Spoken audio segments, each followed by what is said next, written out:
Cool, thank you very much. Hello everyone. Welcome to everyone who's literally just walked in. Please have a seat. I will be doing some stuff on the table here, so if you are near the back, you may want to move forward, but we'll also try and get it on a camera on the screen, so who knows who will get the better view, people at the back or people at the front. We'll see what happens. Yes, my name's Katie, and I am a mathematician, and the title of my talk is indeed Katie Steckles Does Some Maths. This is a consequence of being asked what my talk was going to be about a long time before I'd even thought about that, so I thought I would just give them something to work with. But essentially, to kind of introduce you to me, I am a mathematician, which I guess means that I studied maths at school, as some of the audience are still currently doing, and I did maths at university, and when I finished uni, I decided I still hadn't had enough maths, so I carried on, did a little bit of research into various bits of maths, and now a large part of my job is to talk about maths in various different contexts. So I go into schools, I do things at science festivals, I come to things like this apparently, I do stand-up comedy in nightclubs, I talk about maths on YouTube, I talk about maths on the radio, basically anywhere that people will allow me to continue talking about maths and not tell me to shut up is where you will find me talking about maths. So I brought along some bits of maths that I've been playing around with recently that I hope you will find interesting, and I want to show you a few different things. If anyone's worried that this is going to be serious maths, I am aware that it is Sunday afternoon, so none of this is in any way particularly technical or challenging, but just stuff that I think is quite interesting. Maybe if you haven't seen it before, you may also pick up some useful life skills that you can take away and use in daily life. Genuinely, people have seen this and gone, that's great, I'm doing that from now on. So, hopefully. So anyone who's just joined, I'll be doing stuff on the table at the front. So if you want to come any nearer, you're very welcome to do that, but we'll also put it up on the screen. Fantastic. People running forwards. Excellent. The first thing I wanted to show, I've got basically two things I wanted to show you. The first one, it's a funny story really, because as I mentioned, I do talk about maths on YouTube very occasionally. So I've done a couple of videos for a channel called Numberphile, which is a kind of maths YouTube channel, which I recommend very much if you've not seen any of them. I'm in about 4 of the videos, but they've done kind of several hundred videos and they're very, very popular. But I also have my own YouTube channel on which I have done three proper videos, basically. One of them is a response video to someone else, but 3 of them are actually me doing a video about maths. And that's mainly because I do so many other things that I never really have time to sit down and actually make a video of my own. But one of them, which went up last November, just before kind of the Christmas rush, in fact, it was near the start of December, about Christmas-related things, for some reason, just went nuts, and it's got nearly 500,000 views, which is a lot more than I was expecting. And it was kind of in some of the newspapers, like people were tweeting it around. A few of the media outlets actually covered it as a story, and I was like, "What? I just did a thing. I've made a little silly video." And essentially, what I'd spotted was a couple of interesting things that happen when you wrap presents for Christmas, because I'd started to do a bit of my Christmas wrapping, and I spotted some really nice little things that happened. So I made a video about it, and it just went mad. And hopefully I'll show you some of these things. Hopefully you will find some of these interesting and or useful. But they're kind of fairly straightforward things that I'm surprised no one else had noticed. But anyway, stick that in there. So I've got a couple of clips from the... There we go, it's over there.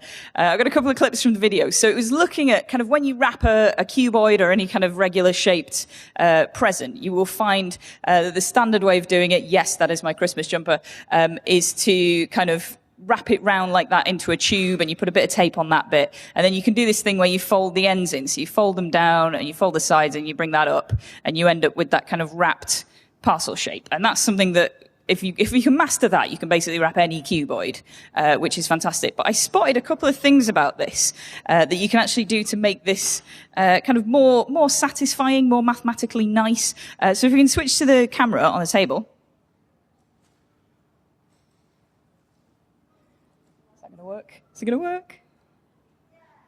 Yay! Okay. So one of the things I spotted was that if you're wrapping something which is a square on the end, so the cross-section of the end of it is like a square, so this is just any old box of chocolates, whatever, other square chocolates are available. So that's, like, it's a square on the end. It's not actually exactly a square, but it's near enough. So if you're doing this, is that the right... Oh, it's that way. I was going to say, I cut this to exactly the right size. Yeah, so it's that way around. So if you are doing this and you wrap kind of the tube ways style normally like that, pre-cut some sellotape. This is Blue Peter, right? So that, if you make the leftover bit of paper at the end, so the distance between the end of the thing and the end of the paper, if you make that half the height of the square, so it's exactly halfway up when you fold it in, then you actually get a really satisfying shape on the end, because you fold it down like that, and it's halfway. You fold these in, and they come exactly to the middle as well. And then the bottom bit is exactly a triangle, like that. And then you fold that up, and you get like a perfect cross on the end. Because if you have it any longer than that, then you end up with loads of extra paper, and it's a bit of a mess. But if you're much better at wrapping presents while on stage than me, you can see you get like a really nice cross shape on the end. So if you can flip back to the slides, I've got a video of this just in case that was more difficult than I anticipated to do while on stage. Here we go. So, no, not that one. We've done that one. The next one. There. Oh, not that one. Not that one either. Oh, maybe that one. Yeah, go on then. Let's have that one. We've seen this. Come on. This is what happens when you make slides in a field. That is literally the previous video. And then does it just carry on? Did I just crop it badly? Yes, I did. That's what happened. Okay, so that's a square end. It's square. Yeah? And you go halfway up. I've got a bit of an annotation there, just in case you're not sure what I'm talking about. And if you now do that, it's much easier if you can fast forward yourself. I've not yet mastered fast forwarding myself in real life. But you can see on there, you pretty much get exactly that sort of beautiful cross shape. Right? And this was the first thing that I noticed about this. This kind of set me off thinking about this, because it gets better.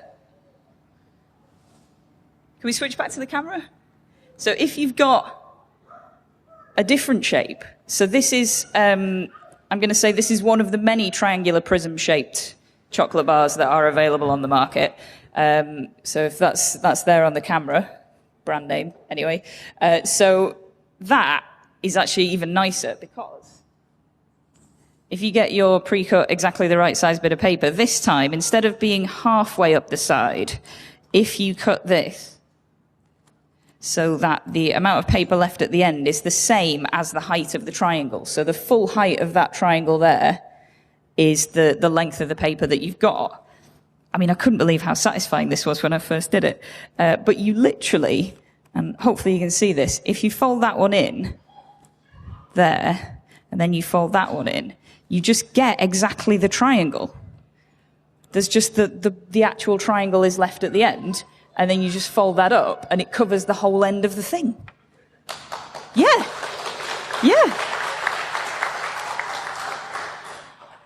Superb. So if we again switch back to my slides so we can see that in less inept form, here we go. So that's this one. Do it. Do it past me.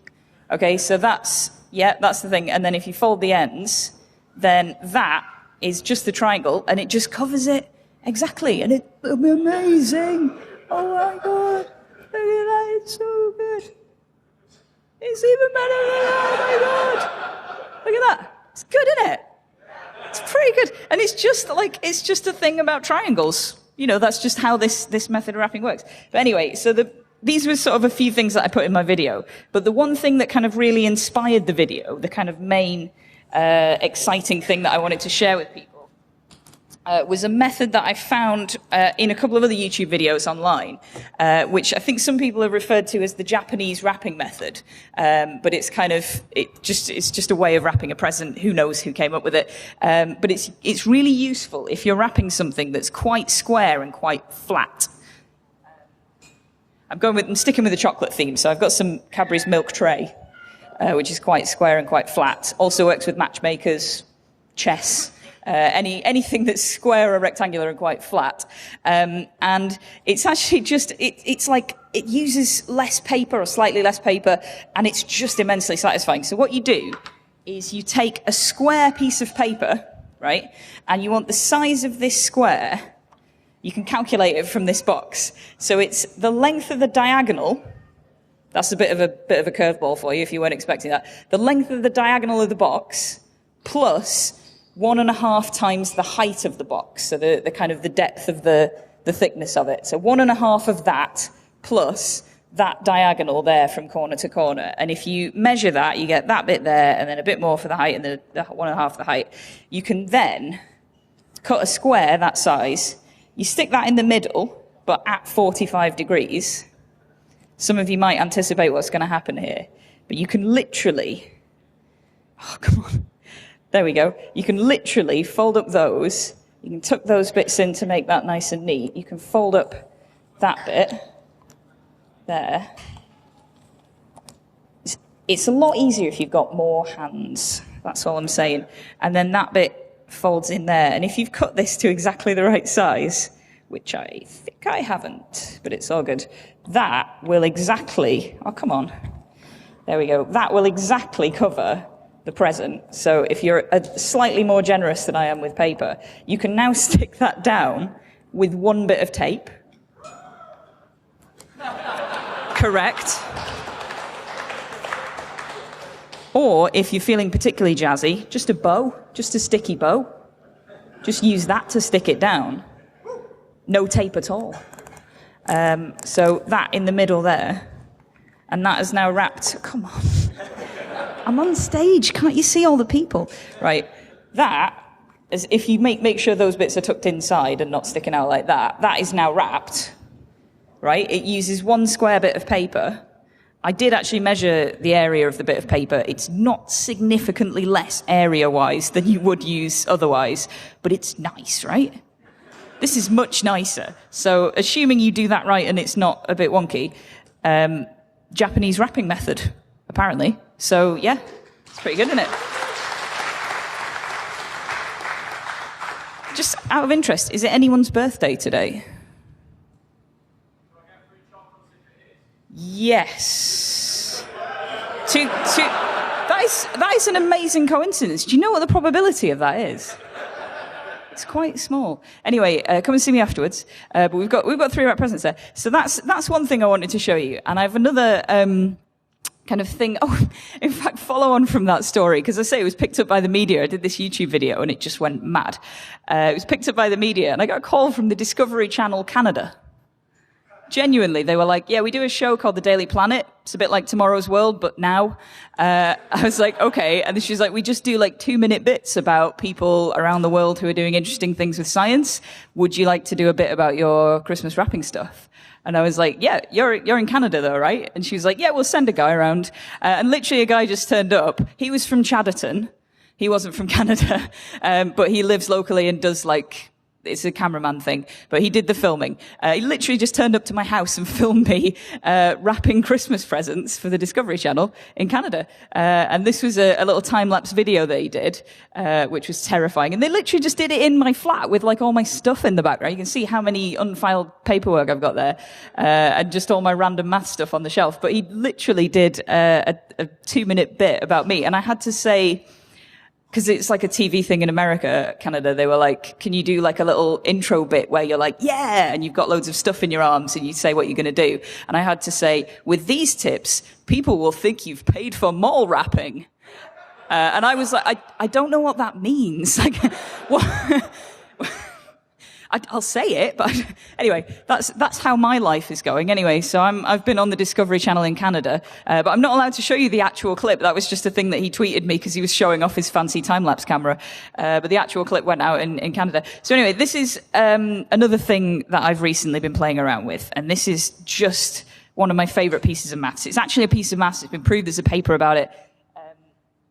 But essentially, the way this started for me was I had a square, and I'm hoping you can all see that there is indeed a square on this piece of paper. And for unrelated work reasons, I had to cut out the square from the piece of paper. But I don't mean just cut out so that I've got a square. I mean, I wanted a square hole. And I wanted to keep the square. So it was quite a complicated request. And I realized that if I wanted to do this, I could make my life easier by folding the piece of paper in half, right? There we go. So I can line up the sides of the square. And now instead of having to cut round, instead of having to like jab a hole in it somewhere or do something untidy, I can just cut those 3 lines, right? And I was just about to get my scissors and do this, and I was like, wait, I'm a mathematician. Mathematicians are much lazier than that. So I'm not going to cut 3 lines when I could cut fewer than 3 lines, basically. So I was like, okay, I'm going to fold this again. I'm going to fold it in half that way. And now that will give me 2 cuts. Much easier than 3.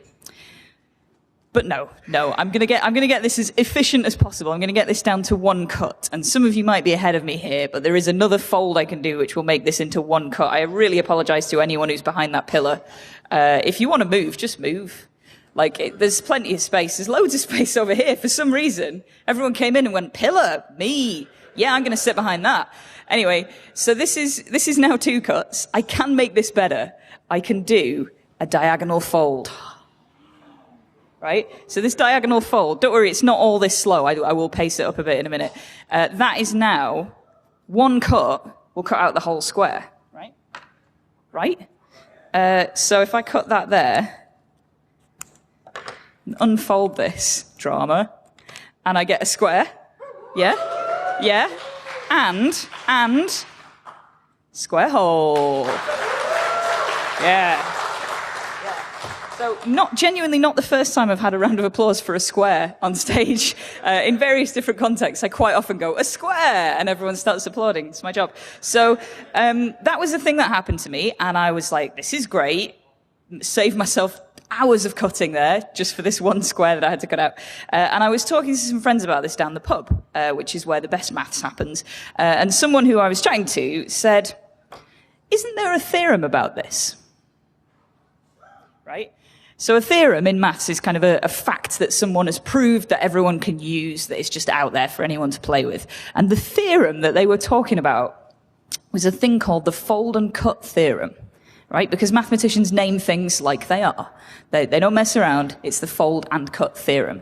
And what it actually says, because what I was wondering was, I can do a square. Square's easy. Are there any other shapes I can do?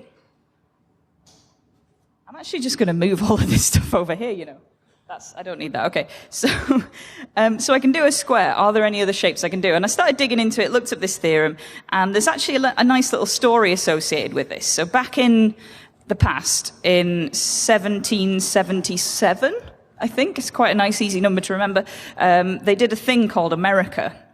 And having done America, they were like, okay, we need a flag, and we quite like stars. Let's just put all the stars on it. They put loads and loads of stars on it. And in doing this, they found that they needed to make a load of stars. And they were like, oh, that's quite hard to cut out, guys. That's not an easy shape to get right. But luckily, they found a seamstress called Betsy Ross. And she's sort of famous for having been the seamstress of the kind of founding father team. I guess. I don't know if she was one of the founding fathers, but she was, around. And apparently she knew a bit of maths, because what she could do was take a bit of fabric and fold it up in just the right way, so that if you make 1 cut,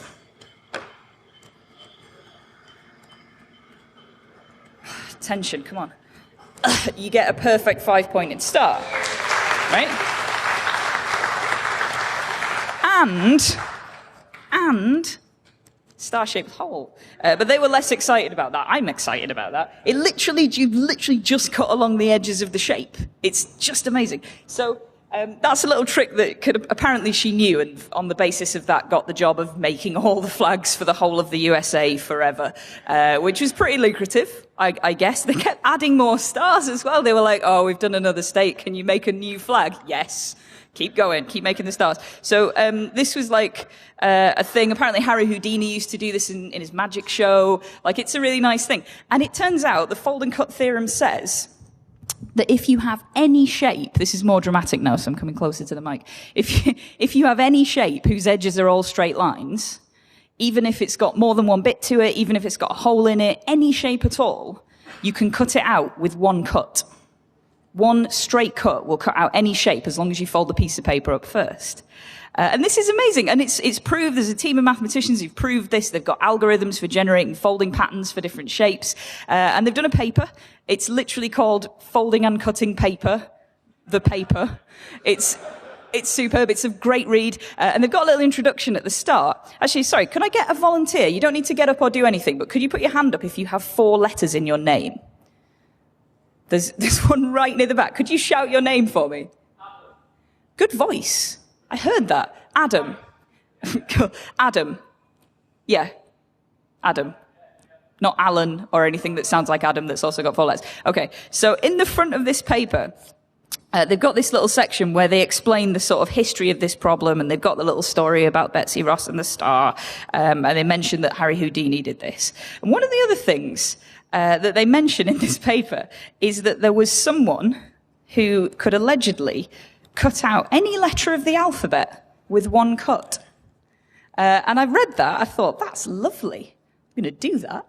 And I had a look around, I couldn't really see any kind of reference for this or any information about this. But what I thought was, I'll just work them out. I'll just do it. I'll just get a bit of paper, fold it up, see if I can figure out how to do any letter of the alphabet. And it took a while. I'm going to say it took me a couple of months to actually get all of the shapes down. Some of them are easier than others. I'm going to say I, especially without the things on the top and bottom, pretty easy. S is horrible. Thanks, Adam, for not having an S. That is much appreciated of you. But yeah, you can work these out, and it's actually quite a nice little puzzle. So if you're into puzzles at all, and you kind of want to challenge yourself to do something interesting, it's a nice little puzzle to do.